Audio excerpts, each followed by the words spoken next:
Welcome to the Heart of Health Equity. My name is Ashlei Rodgers. I'm the host of the show, and I am really excited to introduce my guest of today, Rey Faustino. He is like a person that keeps it 100% candid. I have been in spaces with him where I have clutched my pearls from like, did he just say, oh, okay, we're speaking truth like that today, which I wanted to have him on this show. Rey, go ahead and introduce yourself. Oh my gosh, thank you so much for having me. That means so much to me. Thanks for hosting this lovely show. I'm Rey Faustino, the Chief Strategy and Impact Officer at Alluma, and also the founder of One Degree. So like, Rey, I'm so thankful for you to be here. We're just gonna get started with the questions. I ask all my guests this at the beginning. What does health equity mean to you? I don't think we can talk about health equity without talking about race equity when we're in this conversation. I think there's when we think about health equity in the healthcare space, there's definitely challenges that intersect with race equity. And we definitely saw this being shown during the pandemic. Like, for example, I'm Filipino American, and Filipino Americans account for 4% of the nurses in the US, but about 25% of the COVID-19 deaths among nurses. So that means like 25% of all the nurses who died because of COVID-19 were Filipino American nurses. And so that to me like shows as some sort of like disproportionate like effect on my community of Filipino American nurses. And my mom, by the way, is a nurse who managed to who's retired by the time COVID-19 came around, but like that would have affected her, right? And the same thing last year, we saw data around like communities of color being overrepresented among COVID-19 cases and the number of deaths, particularly in African American communities and Latinx communities as well. So it's been difficult to watch this happen because we see we see like the disparities in everyday news, right? And I'm watching these disparities, and this can even be traced back to when we're talking about like the LGBT community in the 80s and 90s when we saw the AIDS epidemic, right? We were seeing the disproportionate effects on the LGBT community, and how when we look at the news and we look at history back in the day, a lot of what we saw with the AIDS epidemic was the effect on white gay men, but we don't really see a lot of the impacts on communities of color in our historical coverage of that. So there's definitely some sort of like issues around health equity and how that intersects with race equity. I have to say, I think it's really interesting about the stat about the Filipino American nurses. No one's talking about that. Like, I've read a lot of things about COVID, but this is the first time I actually heard about it, which is mind blowing. And no one's talking. I know, I feel like a lot of times when we're talking about race in the US, it's very black, white, brown.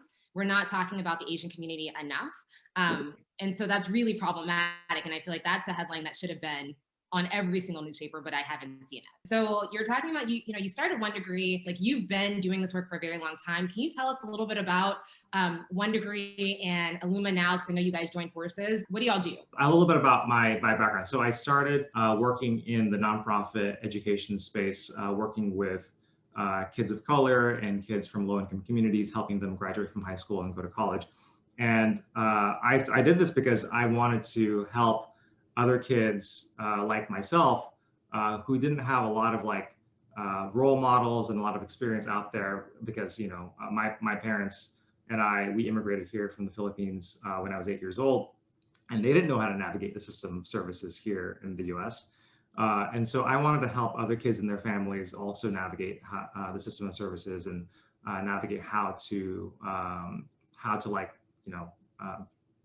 advance in our careers and advance in our professional lives and just make it in America. And I saw that even though we were helping our kids close the achievement gap, there were so many other poverty-related issues that were causing our students to not succeed academically or to struggle with home life and et cetera. And it was really hard to like find resources and services. Like we were trying to find like food pantries and educational services and health services and housing and things like that. And we would be stuck using these old like dusty like paper binders. to find these resources. And so I knew that there was like a better way to do this because, we're here in San Francisco Bay Area. There are so many technology companies out here that were changing the way we were doing really normal everyday things like finding a restaurant or finding a spa, right? And I knew that we could do that with the nonprofit and social services in our communities. And so I started One Degree in 2012 as a way to like make it easier for folks to just find and access the resources out here in our communities. And last year, we joined forces with another nonprofit organization called Alluma. And Alluma was actually the very first organization in the country to develop an electronic application for benefits. Alluma's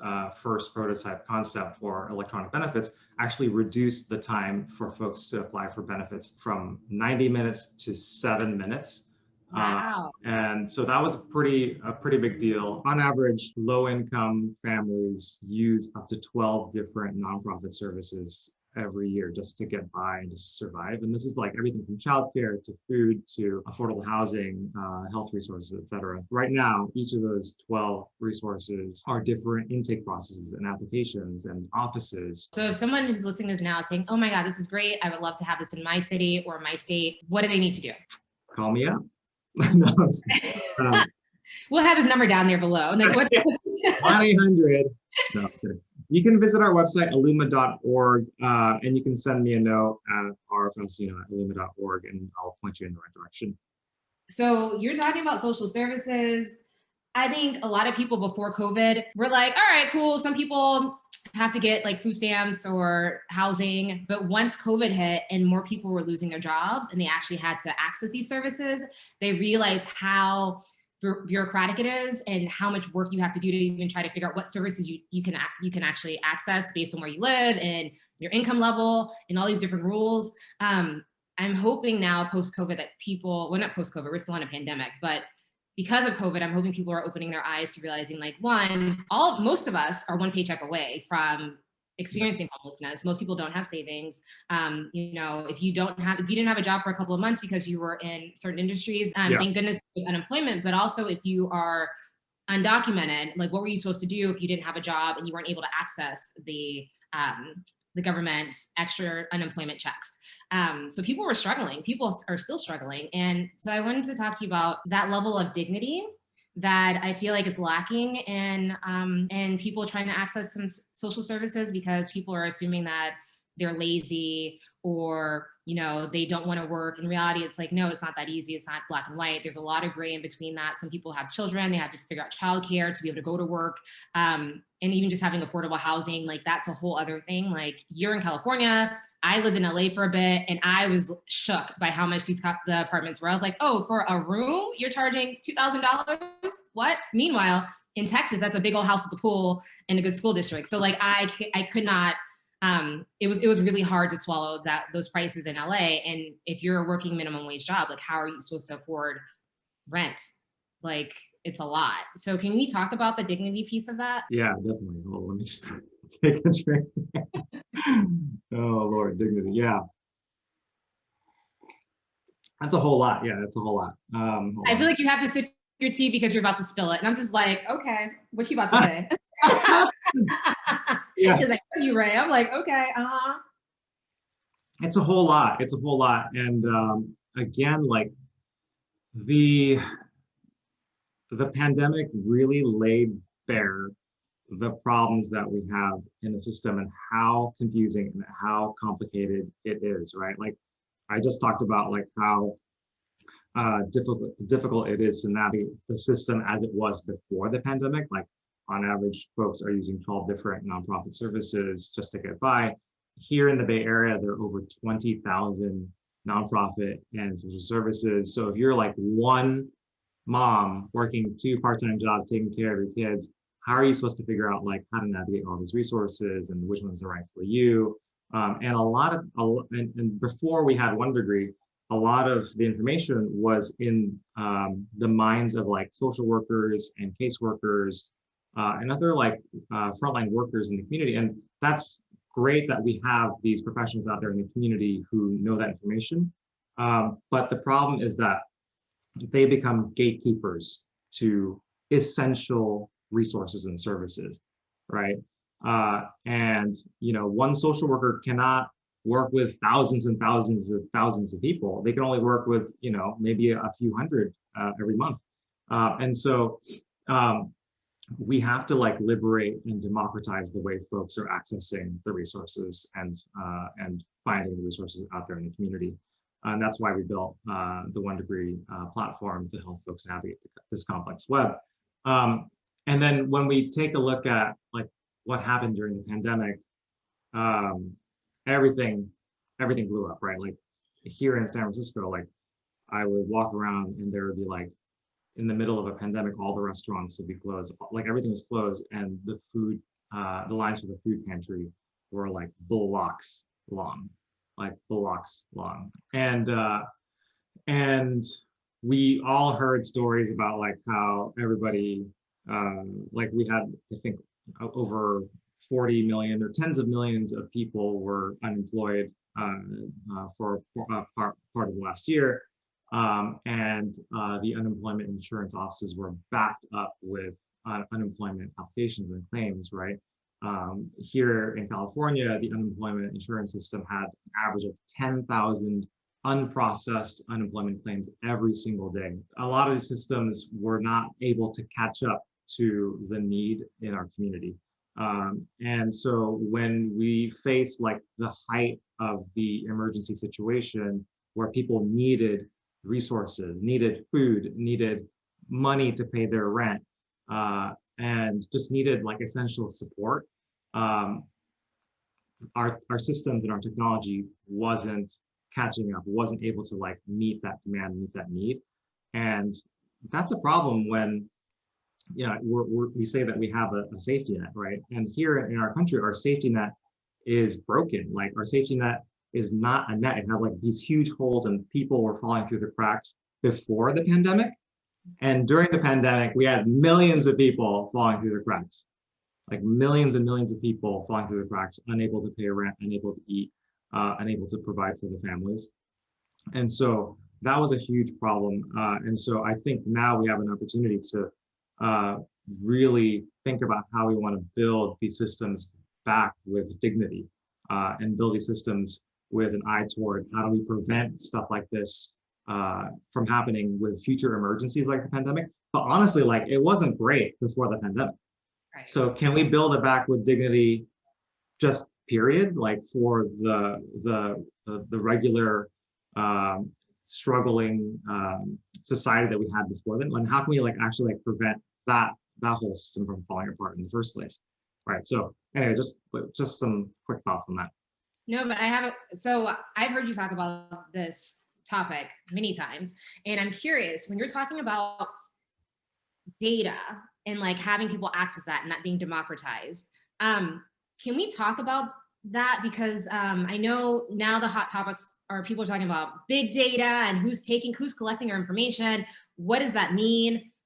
In these social services, who's collecting this data and what's happening with it? Yeah, that's a good question. We should all be asking that.